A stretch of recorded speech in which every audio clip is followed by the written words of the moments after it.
Hey everyone, welcome back to the channel, Armor Gaming. It's that time of the week again for Monster Analysis, and today we have Metalhead.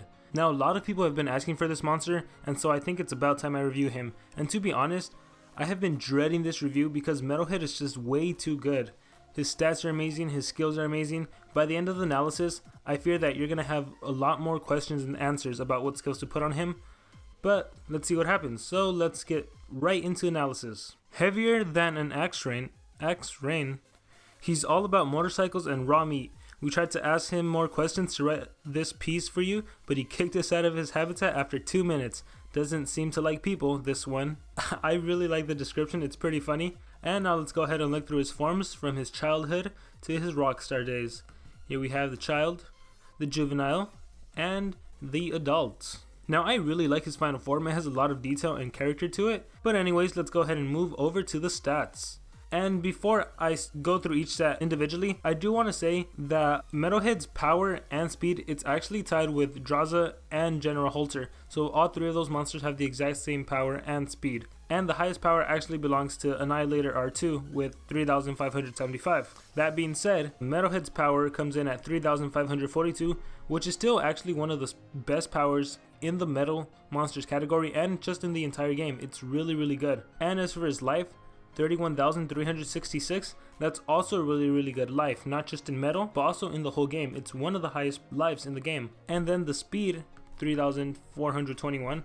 Like I said, it's tied with two other monsters, but again, it's also one of the fastest speeds in the game. That's pretty amazing. And you might be asking yourself, like, Metalhead's stats almost compete with that of the VIP monsters, so how is he not VIP? Well, lucky for us, Metalhead came before the whole concept of VIP monsters, but I mean, just look at his stats, they really do rival that of the VIPs, especially the newest VIP monster, Volgar. So based on stats alone, Metalhead is really amazing. And as you can see, his element is metal, his weakness therefore is magic, and probably one of the most important things about Metalhead is, aside from his amazing stats, his trait is immune to stun, which means he can't be stunned, and that is one of the absolute best traits to have in the entire game. And on a funny note, just think I'd mention max GMP 305.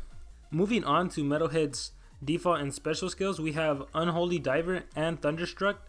Nothing too special about those moves, but his special attack, the Fatal Countdown, it's the Fatal Countdown. All monsters will die after 4 actions.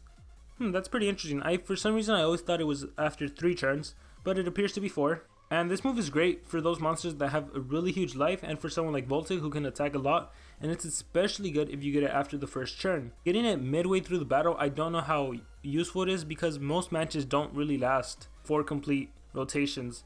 So there's that, but again, it's really good if you get it right away and to take on a monster that has a bunch of life runes, maybe like General Tomb or an Oros, or like I said, Voltic. It's a really good move to have, and it's an AoE, so it affects all 3 monsters at once. And we move on to skills group number 1. We have War Dissemble, Fear of Light, Hell's on Fire. I don't really need to go over any of these moves because there's nothing really too special about this. I guess the only thing I like is Hell's on Fire. So if you're starting off, equip this move. It gives Burning and Daze. It's really good. But once you level up Metalhead far enough, you will absolutely use nothing from skills group 1, and everything you use is going to come from skills group 2 or 3. Now before I get to analyzing these skills, I just want to say, to be completely honest, any combination of the following 6 moves will make a really great skill set for Metalhead. So you have to pick whatever skill set works best for you and your playing style. So we're going to go ahead and start with Shouting for Vengeance. Deals heavy metal damage, may magnetize target, it does 50 damage, and it consumes 30 stamina, and the best part about this, it has no cooldown. So it's really great to have a skill with a 0 cooldown, but this skill goes as far as to even applying magnetize to a monster, which is awesome. So that means if you ever get hit with cooldowns activated from a Timerion, you'll still be able to target one monster with this attack, and then attack him the second time, and you most likely will be taking him out just because he's been magnetized. So in my opinion, it's a really good move. Moving on to Kill Them All. Kill Them All, it's an AoE stun. That's pretty simple. Not much needs to be said. However, the cool thing about Kill Them All is it has a 2-turn cooldown. AoEs normally have a 3 or a 4-turn cooldown, and especially something with like AoE stun, that's pretty darn amazing. So with that respect, the fact that Metalhead has this move, it's super awesome. And I honestly believe even if you use Metalhead as a pure attacker, this is still a really good move to have because you honestly never know when you need to stun the enemy monsters. And moving on to his last attack from skills group 2, Paranoia. So let's just get into it. 30 damage, 28 stamina, 3 turn cooldown, and just by looking at it, it can possess. That's super awesome. And aside from possessing, it also gives nightmares. So not only does this monster have a 0 cooldown move that can magnetize, it also has an AoE stun, and now it has a possession skill, which also gives nightmare. Now the only bad thing about Paranoia is the low damage, 30, but one plus is that it gives possession and nightmares as opposed to like other monsters that give possession and blind or possession and daze. So that means that it is really likely that whatever monster you choose to possess, they are most likely going to be attacking their own teammate. So with that regard, it's really great. Now you probably noticed I basically praised every single skill from skills group 2. And to be honest, I run all of these skills. They are just too good to not have. 0 cooldown, like I said. Really good for Timeron. Kill them all. AoE stun. It's like a really good move to have. Paranoia. Possession. Sure, it has low damage, but it's a possession. It's really good. I personally run these 3 moves, and my Metalhead actually has 2 strength runes and a speed rune, and I do consider him an attacker, but he's more of a controller, or he's more of a support oriented monster with control skills who's offensive. I don't know how much that made sense. He is there to attack, but he's not my main attacker. He's just there to give support in case my main attacker dies or something like that, and he does that by having the AoE stun, by having the possession, and by having a 0 cooldown move. But now we're going to move on to skills group 3, and it starts off with In the Darkest Hour. In the Darkest Hour is by far my favorite attack for Metalhead. If you ask me, I will always say to choose this skill. Of the 6 moves, I think this skill is mandatory, but again, I'm just really biased because I love any move that gives you an extra turn. So let's see what it does. Gives 20% heal, 20% energy, a small shield, and 1 extra turn to itself. Needs cooldown. I mean, sure, it has a 4 turn cooldown, but just the fact that it gives you an extra turn, I'll explain why that is so good. So for example, say you started off the game with Kill Them All, and you did AoE stun, the enemies all went, and then they were all stunned, right? And it goes back to Metalhead, and obviously you can't use Kill Them All because it has to recharge. So let's say you use another attack, Paranoia, you possess one of the monsters, and then it goes around circle again, and they all live still, and they hurt your Metalhead. Well, when it goes to your turn again, you can use In the Darkest Hour, recover 20% of your life, recover 20% of your energy, give yourself a 20% shield, and you get your extra turn, and that extra turn will allow you to use Kill Them All again. And that's amazing because Kill Them All only has a 2 turn cooldown. Like, having an extra turn basically reduces all of your cooldowns by 1, which is such a good thing to have. In my opinion, if you ask me, I will always say you have to run In the Darkness. Now, of course, that's not completely true. If you run a Metalhead that's completely attack oriented, you probably don't need the skill and you probably won't run it. But like I'm telling you in this video, if you ever ask me, I really do think this is like a must-have skill. It can come in handy all the time. That 20% life plus a mini shield, it's super amazing. We already saw that Metalhead has one of the highest lives in the game at 31k, so 20% of that 31k is really good, and just the fact that he recovers 20% of his life is also really good. And the 20% energy, that's enough to use another attack. If there was a 1 mandatory skill you should run, it would be In the Darkest Hour. But like I said, any combination of these 6 moves is honestly going to be good for him. So I'm just going to go ahead and move on to Justice for All. And what Justice of All is, it's basically his AoE burn. Also 2 cooldown, which is amazing like I said, because most AoE burns and other moves tend to have a 3 or 4 turn cooldown. And burning, as many of you know, it takes away 15% of life from the enemy target for the following 3 turns. So can you imagine if you have both AoEs on him, you can start off with AoE stun to immobilize the enemy team, and the following turn you can use Justice for All and just hit them hard and burn them. And especially if you have strength runes, I imagine they're gonna have a really hard time coming back from that. So that's just combinations you can do. But if you ask me, I run, like I said, I run the 3 from skills group 2 and In the Darkest Hour, so I couldn't fit Justice for All in. I really wish I could, but it just couldn't fit because I really love all the skills group 2 moves and I really love In the Darkest Hour. But yeah, Justice for All, it's definitely a good move if you want to run it. In yours, it's totally fine. There's nothing wrong with running it. And we're going to move on to Ace of Hearts. Ace of Hearts, 60 damage, 35 stamina, 3 turn cooldown. Deals very heavy special damage, gives precision. Now this is probably the cool thing about it.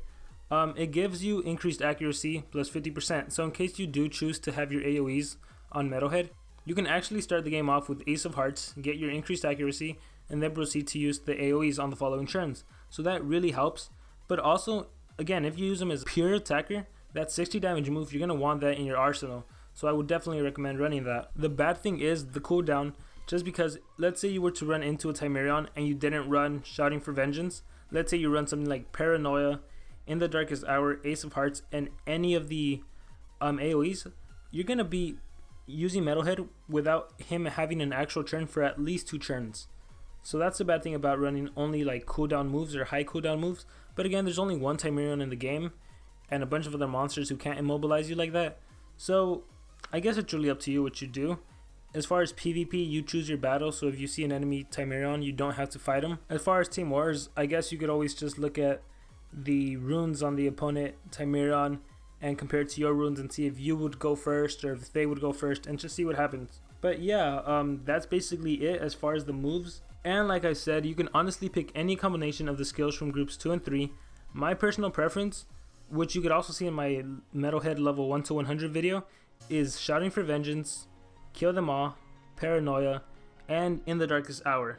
Now the great thing about Metalhead's skill set is that you can realistically use him as an attacker or a support monster.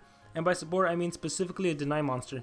You can equip all speed runes on your Metalhead, and you can start a battle with AoE stun, and then proceed the following turn to use possession or AoE burn, or whatever you seem to best fit that battle. Alternatively, you could also use 3 strength runes, or maybe 2 strength runes and 1 speed, depending on what runes your opponents tend to be using more often. For example, if all the monsters on your enemy teams have 3 level 10 speed runes, you absolutely have to run a speed rune yourself, or at the very least a team speed rune, a high team speed rune, in order to be able to get a turn in before they get 2 turns in themselves. And by using these runes, your Metalhead will primarily be an attacker. And I actually even think it's feasible to give him 1 strength, 1 speed, and 1 life. And I would consider this more of a hybrid rune build. And while it may seem a little odd to run a life rune, it's because of his high life already, 31k, that a life rune will help him out even more tremendously. It also complements In the Darkest Hour if you choose to run it. Again, you get 20% of your base life. So if you're giving your monster a life rune, he's gonna have a really high base life. So that mini shield will be a whole lot stronger. And honestly, the great thing about hybrid rune builds is that the monster is overall like really balanced instead of dominating in one particular area like speed or power. So in the case where, let's just say your main attacker and your main support monsters were to die and Metalhead was alone in a battle, if you gave him 1 high level speed, 1 high level strength, 1 high level power rune, realistically he would have probably over 50k life, over 4k power, over 4k speed. So that's just something to keep in mind when you're building your Metalhead specifically for your team. And as far as what teams does Metalhead work best in, like I said, he's incredibly versatile. There's no team that comes to mind that I think he wouldn't work in. He can be an attacker, he can be a supporter. He honestly fits any role really nicely, and he's actually one of the best Metals monsters. He's probably the best, excluding Timerion, but again, Timerion is just overpowered. Metalhead himself, like stats, skill sets are diverse, stats are way above the average, so he's just really good. You can literally plop him into any team and you're gonna do great. And that basically concludes my analysis on Metalhead. I hope you guys really enjoyed it. Make sure to leave a comment below on what you thought about the analysis. Let me know if I missed anything, and more importantly, be sure to comment below on which monster I should analyze next week. Thank you all for watching. Have a great day.